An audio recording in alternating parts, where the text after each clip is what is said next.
नमस्कार दोस्तों। अब हम आज की इलेक्ट्रिकल ऑब्जेक्टिव क्वेश्चन शुरू करते हैं। और अगर आपको ये वीडियो अच्छा लगा तो सब्सक्राइब जरूर कीजिए। तो देखो पहला क्वेश्चन हम शुरू करते हैं। पहला क्वेश्चन क्या है? The SI unit of conductivity, conductivity की एसआई यूनिट, ये चार ऑप्शन में से कौन सा करेक्ट आंसर है? ओम मीटर है, या ओम पर मीटर है, या मोह मीटर है, या मोह पर मीटर होगा। तो देखो जो हमारा कंडक्टिविटी होता है उसका एसआई यूनिट होता है mho per metre. Is the correct answer, option number I भी। तो क्यों होता है? देखो एक हमारा होता है रेजिस्टेंस, दूसरा होता है कंडक्टेंस। रेजिस्टेंस का काम क्या होता है? ना करंट फ्लो को अपोज करना। ऐसे ही कंडक्टेंस का काम क्या होता है? ना करंट फ्लो को आसान करना। रेजिस्टेंस का यूनिट क्या है? ओम है, ओम है। तो ऐसे ही कंडक्टेंस का यूनिट क्या होगा? ना 1/ओम होगा, जिसको हम मोह भी कहते हैं। तो मोह का सिंबल ये है। ऐसे ही रेजिस्टेंस से आता है रेजिस्टिविटी, और कंडक्टेंस से आता है कंडक्टिविटी।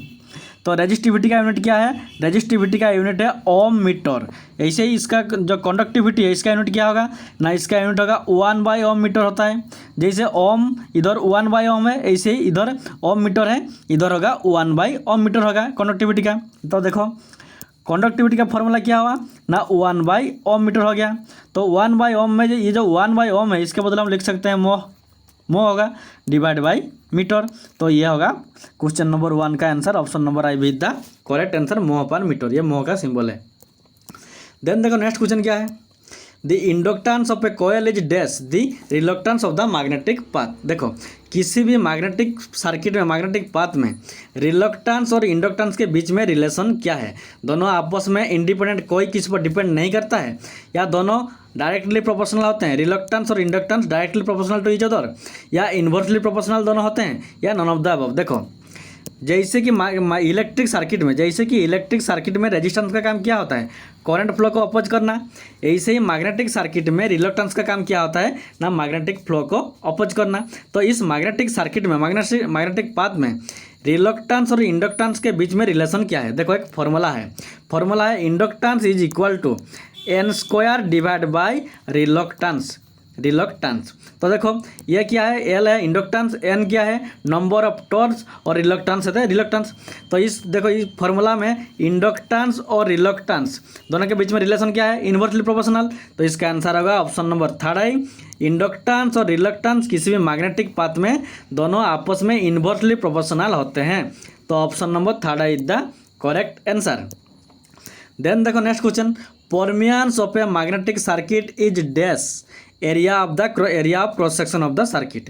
देखो किसी सर्किट में परमियंस और क्रॉस सेक्शन और एरिया के बीच में रिलेशन क्या है? इन्वर्सली प्रोपोर्शनल है दोनों, या दोनों डायरेक्टली प्रोपोर्शनल है, या दोनों इंडिपेंडेंट, कोई किसी पर डिपेंड नहीं करता है, या नॉन ऑफ द अबव। देखो जैसे कि हमारा इलेक्ट्रिक सर्किट में कंडक्टेंस का काम क्या होता है? ना करंट फ्लो को आसान करता है।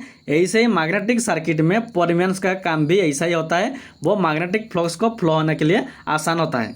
तो इसीलिए इस मैग्नेटिक सर्किट में परमियंस और एरिया ऑफ क्रॉस सेक्शन के बीच में रिलेशन क्या है? ना दोनों आपस में डायरेक्टली प्रोपोर्शनल है। अगर परमियंस का वैल्यू ज़्यादा होगा तो एरिया ऑफ क्रॉस सेक्शन का वैल्यू भी ज़्यादा होगा। तो option number 2 is the correct answer. Then देखो next question, demagnetising of the magnet can be done by. देखो किसी भी चुंबक मैग्नेट को हम डीमैग्नेटाइजिंग कैसे करेंगे? रफ हैंडलिंग से करेंगे, या हीटिंग से करेंगे, या मैग्नेटाइजिंग इन अपोजिट डायरेक्शन में करेंगे, या ऑल ऑफ द अबव। देखो इसका आंसर होगा ऑल ऑफ द अबव। तो कैसे होता है? देखो जब हम किसी मैग्नेट को क्या करेंगे? रफ हैंडलिंग करेंगे, मीन्स इसको हैमर से पिटेंगे कि ऐसे ही कुछ करेंगे, उससे क्या होता है?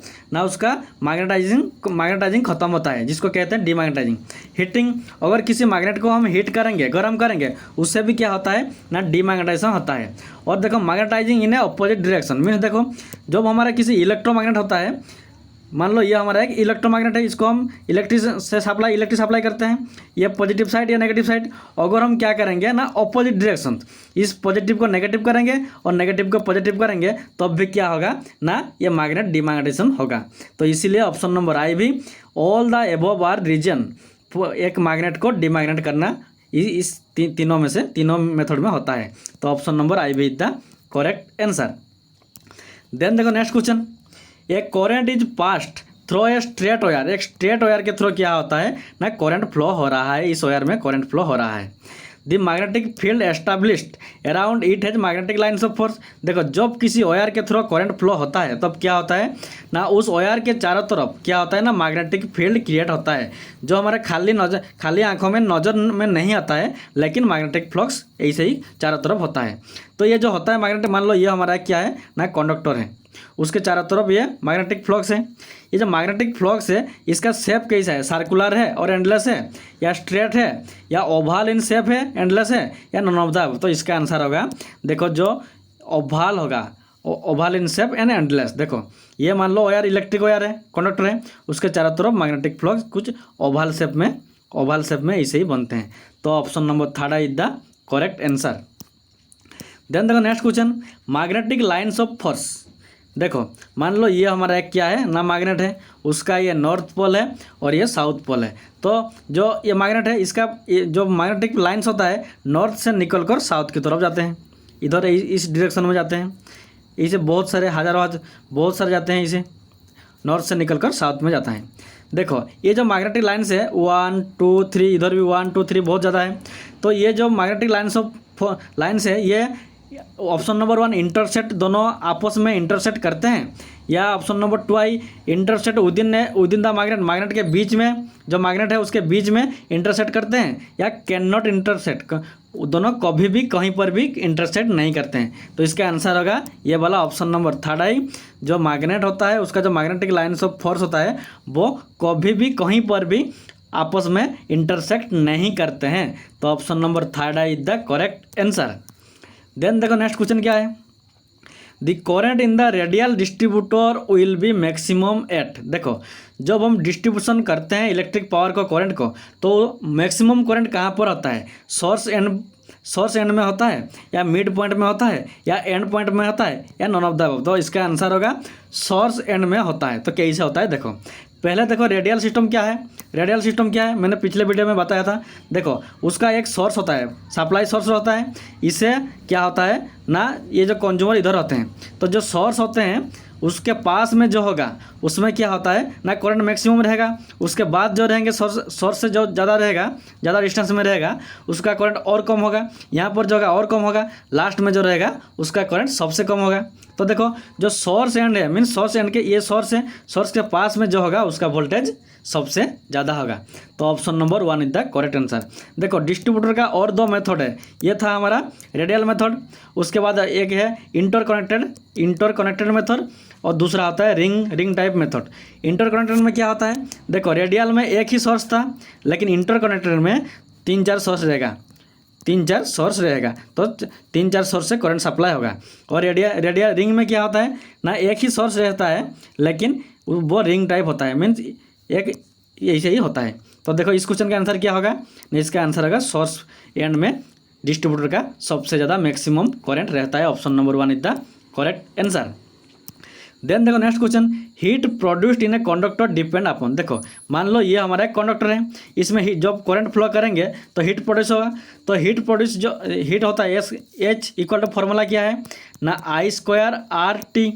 I क्या है, करंट है, R क्या है, रेजिस्टेंस है, T क्या है, टाइम है। तो देखो हीट जो प्रोड्यूस होता है वो टाइम के साथ इन्वर्सली प्रोपोर्शनल है, या टाइम के साथ डायरेक्टली प्रोपोर्शनल है, या दोनों इन्वर्सली भी है डायरेक्टली भी है, या नॉन ऑफ द अबव। देखो ये फॉर्मूला देखो, फॉर्मूला क्या है, H equal to I² RT।